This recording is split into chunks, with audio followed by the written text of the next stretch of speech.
আমাদের তারাবির টাকা উঠেছে পুরো 1,00,000। 1,00,000 টাকা? হাফেজ সাহেব, এই নিন আপনার তারাবির 5,000 টাকা। এই টাকা দিয়ে আমার কিছুই হবে না। 1,00,000 টাকার কথাই শুনে আপনার মাথায় কোনো কাজ করছে না? না, এটা কেমন কথা সভাপতি সাহেব? আপনাদের বিবেকবোধ বলে কিছু নেই? আপনি কি টাকা জনি তারাবি পড়িয়েছেন নাকি? সম্মানিত উপস্থিতি, আজকে আমাদের খতম তারাবি শেষ হলো।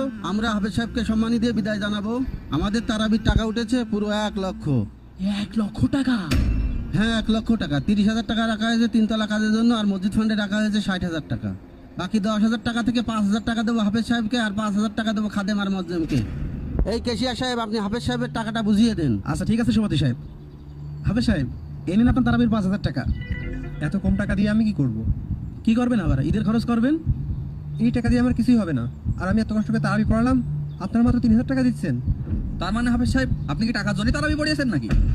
আমি যদি টাকার জন্য তারাবি পড়াতাম তাহলে আগে আমি চুক্তি করে নিতাম। আমি কি তা করেছি? এই হাফেজ সাহেব, আপনি এত